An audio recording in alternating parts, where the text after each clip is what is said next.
नमस्कार, lead India के इस वीडियो में आपका बहुत बहुत स्वागत है। दोस्तों, मैं हूं एडवोकेट सुभाष सिंह। क्या पत्नी अब पति की दासी है? क्या पति अपनी पत्नी का मालिक है? क्या अवैध संबंध अपराध नहीं है? क्या आप जानते हैं कि 2018 तक भारत में एक ऐसा कानून था जो शादीशुदा महिला को उसके पति की संपत्ति मानता था? ये कोई मजाक नहीं है, बल्कि एक हकीकत थी जो 158 सालों तक हमारे कानून की किताबों में दर्ज रही। इस कानून का नाम था भारतीय दंड संहिता आईपीसी की धारा 497। ये कानून कहता था कि अगर कोई पुरुष किसी शादीशुदा महिला के साथ उसके पति की इजाजत के बिना शारीरिक संबंध बनाता है तो वह पुरुष अपराधी है, लेकिन महिला की कोई गलती नहीं। इस अजीब कानून के पीछे की सोच यह थी कि महिला की अपनी कोई मर्जी नहीं होती, वह अपने पति की जागीर है। लेकिन फिर आया साल 2018 और तारीख थी 27 सितंबर। भारत के सुप्रीम कोर्ट ने एक ऐसा ऐतिहासिक फैसला सुनाया जिसने इस पुरानी और भेदभावपूर्ण सोच को हमेशा के लिए बदल दिया। 5 जजों की बेंच ने एक आवाज में कहा कि पति अपनी पत्नी का मालिक नहीं है। आज हम इसी ऐतिहासिक फैसले की गहराई में जाएंगे और समझेंगे कि इसका हमारे समाज पर और रिश्तों पर क्या असर पड़ा है और इसका क्या मतलब है। तो पहले पार्ट में मैं आपको बताऊंगा कि 158 साल पुराना है एडल्ट्री का कानून। ये कहानी शुरू होती है 1860 में, जब अंग्रेजों ने भारत के लिए इंडियन पिनल कोड बनाया। इसी में शामिल था धारा 497 जो व्यभिचार यानी एडल्ट्री को एक अपराध मानती थी। इस कानून के तहत अगर कोई पुरुष किसी शादीशुदा महिला से उसके पति के सहमति के बिना संबंध बनाता तो उसे 5 साल तक की सजा हो सकती थी, जेल हो सकती थी। लेकिन इस कानून में कई गंभीर खामियां थी। यह सिर्फ पुरुषों को सजा देता था। कानून महिला को अपराधी नहीं बल्कि एक शिकार मानता था, जैसे उसकी अपनी कोई सोच या मर्जी ही ना हो। शिकायत का हक सिर्फ पति को था। पत्नी को यह अधिकार नहीं था कि वह अपने पति के एक्स्ट्रा मैरिटल अफेयर के खिलाफ शिकायत दर्ज कर सके। पति की सहमति अगर हो तो कोई अपराध नहीं है। सबसे आपत्तिजनक बात यही थी कि अगर पति अपनी पत्नी के किसी और से संबंध बनाने की इजाजत दे दे तो यह कोई जुर्म नहीं था। यह प्रावधान सीधे तौर पर महिला को एक वस्तु या संपत्ति की तरह दिखाता था।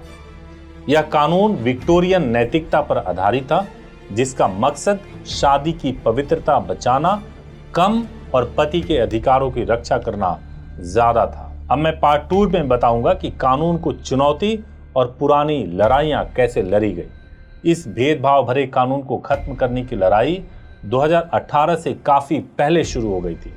सबसे पहले शुरू हुई थी 1954 में। यूसुफ अजीज बनाम बॉम्बे सरकार पहली बार इस कानून को समानता के अधिकार के आधार पर चुनौती दी गई। लेकिन तब सुप्रीम कोर्ट ने यह कहकर याचिका को खारिज कर दिया था कि संविधान महिलाओं को विशेष सुरक्षा देने की इजाजत देता है। 1985 में सौमित्री विष्णु बनाम भारत संघ इस मामले में कोर्ट ने फिर से कानून को सही ठहराया और तर्क दिया कि शादी की संस्था को बचाने के लिए यह जरूरी है। इन पुराने फैसलों ने सालों तक इस कानून को बचाए रखा, लेकिन समाज बदल रहा था और बराबरी की मांग तेज हो रही थी। मैं तीसरे पार्ट में बताऊंगा जोसेफ शाइन की याचिका और अंतिम लड़ाई। असली बदलाव की शुरुआत तब हुई जब केरल की एक अनिवासी भारतीय जोसेफ शाइन ने 2017 में सुप्रीम कोर्ट में एक जनहित याचिका दायर की। उन्होंने तर्क दिया कि धारा 497 असंवैधानिक है क्योंकि यह संविधान के दिए मौलिक अधिकारों का उल्लंघन करती है। अनुच्छेद 14 यानी आर्टिकल 14 समानता का अधिकार, यह कानून पुरुषों और महिलाओं के बीच साफ तौर पर भेदभाव करता था।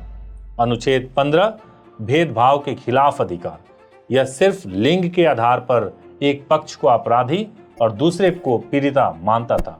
और अनुच्छेद 21 यानी जीवन और व्यक्तिगत स्वतंत्रता का अधिकार, यह एक महिला की गरिमा, उसकी निजी स्वायत्तता और यौन स्वतंत्रता को छीनता था। याचिका में कहा गया था कि एक महिला शादी के बाद अपनी पहचान नहीं खो देती, उसे अपने शरीर और फैसलों पर पूरा अधिकार है।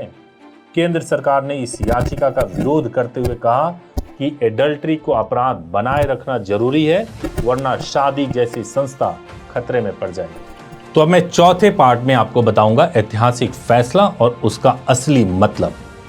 लंबी बहसों के बाद 27 सितंबर 2018 को तत्कालीन चीफ जस्टिस दीपक मिश्रा की अध्यक्षता वाली 5 न्यायाधीशों की संविधान पीठ ने एक ऐतिहासिक और सर्वसम्मति से फैसला सुनाया। कोर्ट ने कहा कि पति पत्नी का मालिक नहीं है।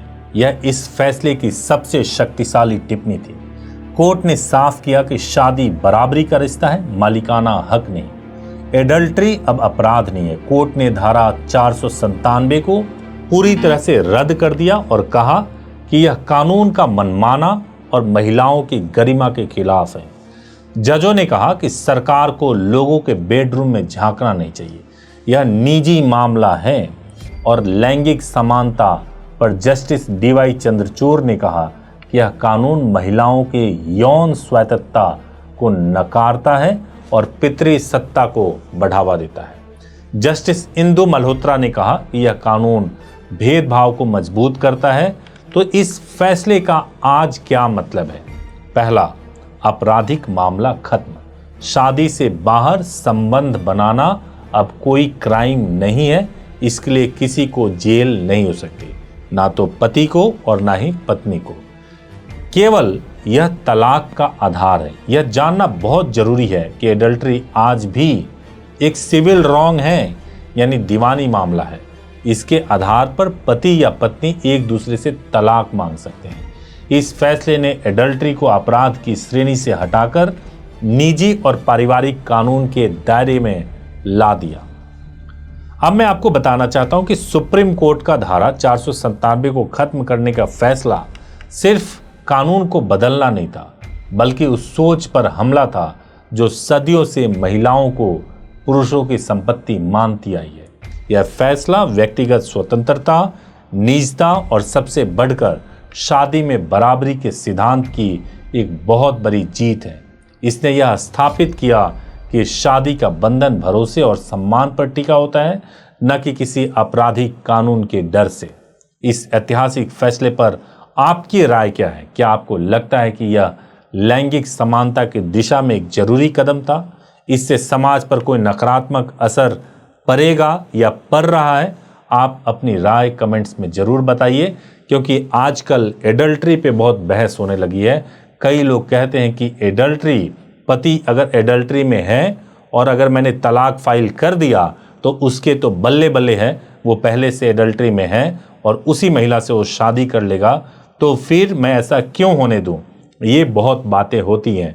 और कई बार तो ऐसा भी अब होने लगा है कि पति और पत्नी अपने पति पत्नी को छोड़ करके किसी और के साथ भाग करके लिव इन में रहने के लिए चले जाते हैं, क्योंकि कोई ये अपराध तो है नहीं, तो अब किसी तरह का कोई डर नहीं है। आपको यह जानकारी कैसे लगी? क्या यह ज्ञानवर्धक थी? आप इस वीडियो को लाइक करें, अपने दोस्तों के साथ शेयर करें और हमारे चैनल को सब्सक्राइब करना ना भूलें। Thank you so much for watching this video. Thank you so much.